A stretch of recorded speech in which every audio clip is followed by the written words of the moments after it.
So we need to convert 45 square centimeters to square inches. This was from the previous lesson set. If I were to set up my railroad track, square centimeters, remember, that means that you're taking centimeter times centimeter. You have two dimensions. That was your rectangle that we are trying to, let me move this down if I can. That's the rectangle that we are trying to find the area of, and you have to change both dimensions, length and width, into the same units. So that's what we're trying to do, is convert both the length and the width into the same units. So I want to get rid of centimeters. So that goes into the denominator. Inches goes into the numerator. Then the centimeters cancel. What is that conversion factor between centimeters and inches? 2.54. So there's 2.54 centimeters in 1 inch. I've only done length or width, so I have to do the other one. So I got to convert this again. So I'm going to again have 2.54 centimeters in 1 inch. Now the double centimeters have canceled, and I am left with square inches. You can just show your answer as 45 over 2.54. If I take it times 2.54 again, that means the same thing as just squaring the 2.54, and your units are inches squared. Don't go to a lot of work and try to perform that calculation. You want to take 2.54 times 2.54, get some decimal answer of 6 point something, I do believe, and then try to take 45 and divide by a decimal value. You're going to way too much work. Do we understand how that answer is written?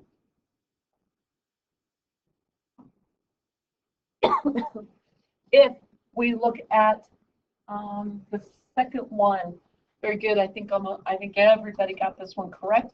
You have 6 minus 2, which is 4, and the denominator 4 minus 2 is 0. But can you divide by 0? A number divided by 0? No. So your answer is undefined. What is it if it was 0 over 0? Indeterminate. That's when you get an indeterminate. Okay, so we've talked about addition and subtraction of negative numbers, which is what we worked with in this last example. That's going to lead us into what we want to talk about today. So today, next lesson, we're going to talk about reciprocals. What is a reciprocal? We're going to make an association to that with a multiplicative inverse. You already know something about additive inverses. What's another name for an additive inverse? The opposite. Very good. So it's the opposite. And what do you know about the sum of a number and its additive inverse? It's 0. So we have specific thing. We know it for addition now. What we want to look at is what happens with multiplication. We also want to revisit orders of operations, which I think most of you have already heard something about orders of operations. Something pops into your mind, a phrase. What is that phrase? PEMDAS, which is, please excuse my dear Aunt Sally, one of those two. So we want to revisit orders of operations because you're going to start getting into more complicated expressions that you need to solve. And then we are going to identify the difference between multiplication and addition when we go through problems and we are trying to simplify an expression or an equation. Today we're just going to be working with expressions. So those are the things that we want to visit today. By the way, good luck tomorrow, good luck tonight, good luck. Oh, we have runners in here? No, it's not for tomorrow. So good luck tonight, good luck on Saturday at the volleyball tournament. So, boys, what time do you leave today? 4. Okay, so not till after school gets out, right? What time's the game? 7 or 7:30? 7? All right, what is a reciprocal? You're right, Jose. You did this. So it's if you were to flip it, you switch a numerator denominator around. So if I talk about a fraction where I have a numerator and a denominator, the reciprocal is going to switch the position of those two values. You just flip it. You actually have worked with reciprocals before, because when you divide fractions, you multiply by a reciprocal. You just do the keep, change, flip.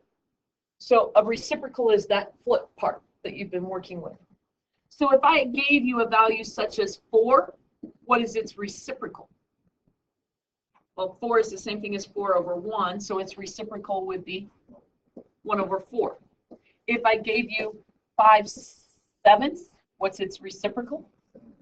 7/5. If I gave you 7/5, its reciprocal would be 5/7. If I gave you -2/3, what's its reciprocal? -3/2, -3/2. You don't change the sign, you just flip numerator, denominator around. But the next statement that I have up here says that 0 is the only real number that does not have a reciprocal. Why? Why does 0 not have a reciprocal? What do you mean by that? What is the denominator? 0 I can write as a fraction by putting it over 1, just like I did 4 in the previous, like right above it here. I had 4 over, I just told you what's the reciprocal of 4. We put it over 1 and you get 1 over 4. So if I talk about 0 and I talk about its reciprocal, I get 1 over 0. And you told me in the bell ringer, what's that? Undefined. It has no meaning. So that's why 0 is the only value that does not have a reciprocal, because its reciprocal is undefined, because we cannot divide by that 0.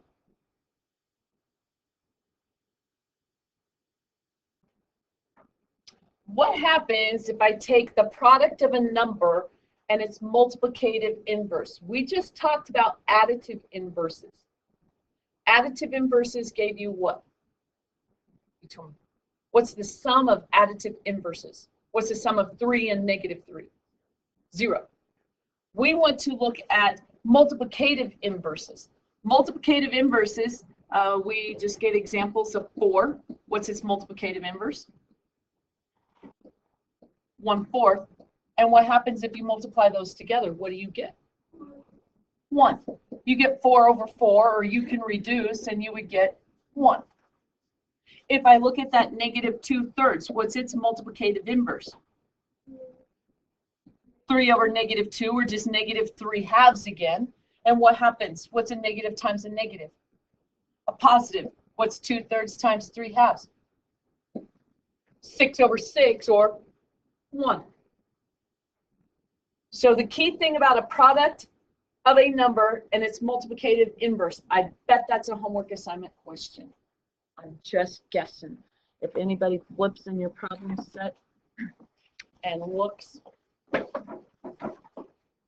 tell you here in a second, but I bet I can find it. By the way, you have a test next week. Keep that in mind.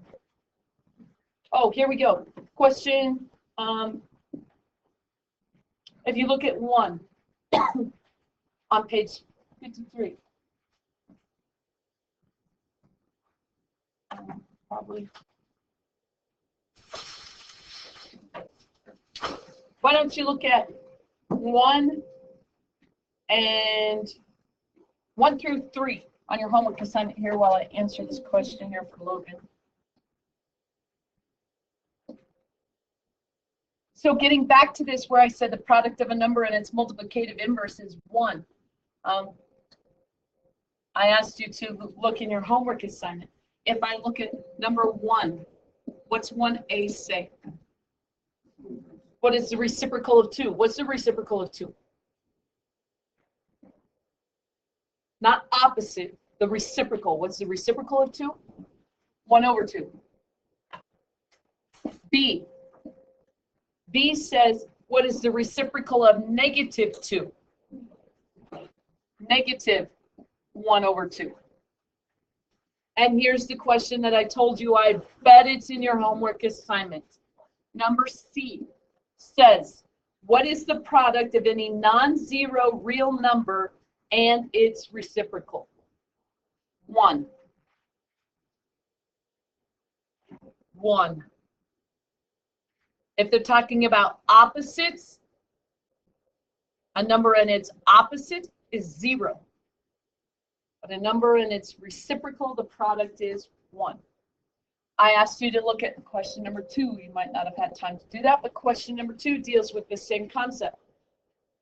What is another name for a reciprocal of a number? Multiplicative inverse.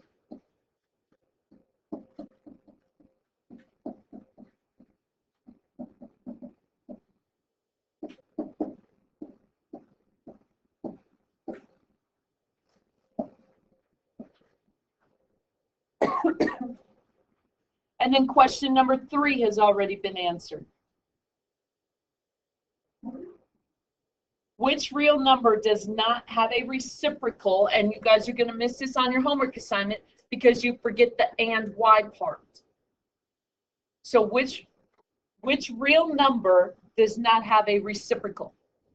0. And why? Because its reciprocal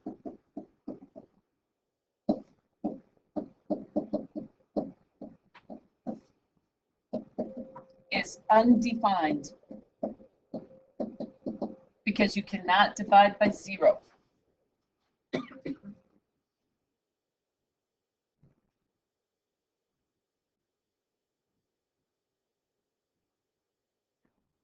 Questions over that? That's what we've just been talking about.